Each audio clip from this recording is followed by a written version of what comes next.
Would you see general... I'll keep using the word tilt even though it doesn't fully apply, but would you see that as one of your biggest flaws as a player, or...? Certainly. Yeah, my mental game is definitely my biggest weakness, especially at this point. What else, what other areas of your game do you think you should improve, or do you think are lacking? I'm never a very creative player. I don't think particularly well on my feet, although I've been getting better at that, I feel. But yeah, creativity is the biggest thing. I'm not someone who looks at a scenario and comes up with a lot of unique responses right off the bat. If I come up with something special, it's through a lot of practice, and I just try and vary a bunch of little things within my game, and eventually something comes together as a whole after a lot of hours of hard work. I don't just come up with interesting ideas. I'm not sure, very few players are actually like that. A lot of the time when you see something creative, it is the process, or the end result of that process of hard work. Is there any way you can remedy that? I don't really think you can force yourself to become very creative. The way I approach it is just to work harder or think about the game more and just put that effort in necessary to be comfortable with a bunch of different situations and to know how to react. You've been known to be very vocal and very critical about game balance. At the same time, if you take a holistic approach, stats are against you because the matches tend to pan out close to 50-50. But you certainly have a different approach to that. Could you explain it a little bit? Well, there's another thing to say. Ladder statistics are obviously skewed because the ladder system's set up to try and have you winning 50-50. Statistics, just you can't look at them. Like every single patch, people have said, okay, Zerg is going to be overpowered now. And then Terran and Protoss find new timings, or they discover that they actually can't play a late-game macro. It's just people need to be given time to adapt to the patches, and obviously the time before they do adapt, that skews it because they're getting wins that are representative of their skill and experience, not of game balance. So I think you should look at the game, look at the gameplay, take into account the relative skills of the players, and any random one-off chances that happen within the game.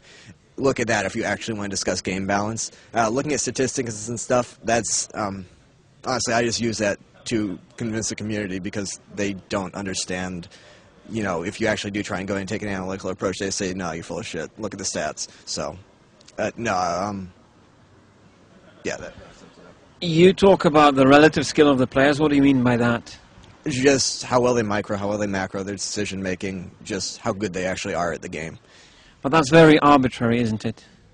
I don't think so. I think you can look at someone and you can tell if they made their workers at the right time, if they're keeping their money low, if they're getting supply capped. Like, everyone can look at someone like Goody and say, objectively, he has bad macro. He queues up a bunch of units, he gets supply blocked, he doesn't make enough workers, et cetera, et cetera. And you can look at someone and say they have really good micro relative to their opponent. So obviously they're going to do better in a battle than you would if you had two evenly matched opponents. So, no, everything can be broken down pretty objectively, I think. You say it out loud at major events with a major audience. Hey, Zerg is not supposed to beat Protoss, but... and you usually tend to put down a Protoss defeat against a Zerg player that the Protoss player messed up. So would you say that if you had a clone and he played Protoss, he would beat you how many times out of 10? 7 or 8. 7. Would win 7 or 8.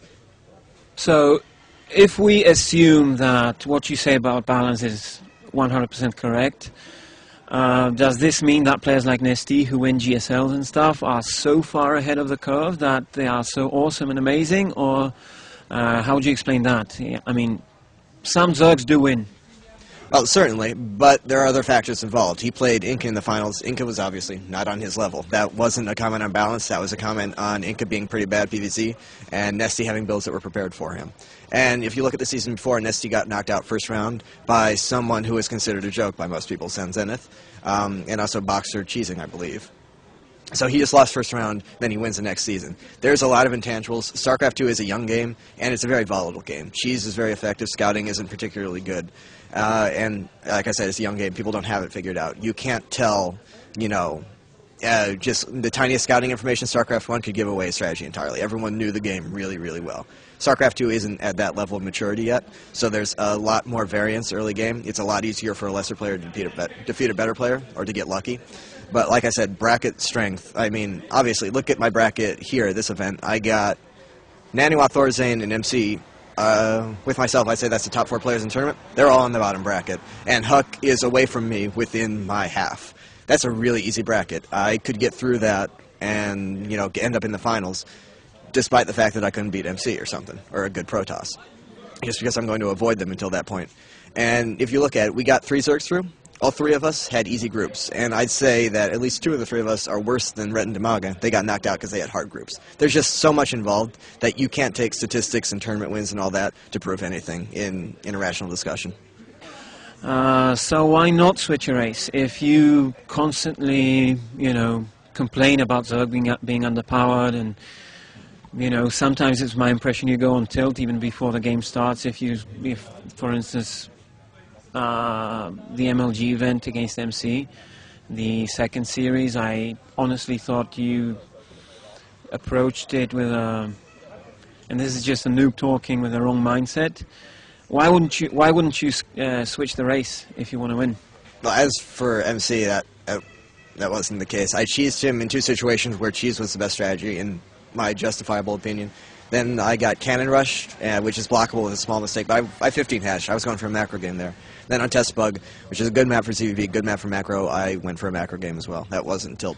But yeah, I've said before, if knowing what I know now, back in January when I was considering it, I would have switched to Protoss or Terran. But Zerg was already bidding improved every patch, and it's still the case for the most part. And it's just, Zerg is the race I've invested a year of practice time into. It's the race I feel comfortable with. I like it. I mean, I think it has a lot of potential in it. It's just not good enough. And to switch to Protoss while they were constantly improving Zerg, which is the race I want to play, it just feels kind of stupid, because eventually they should end up with a balanced game. I can't imagine them not fixing it until it is. They're just going about it really, really slowly, and I thought it would happen faster.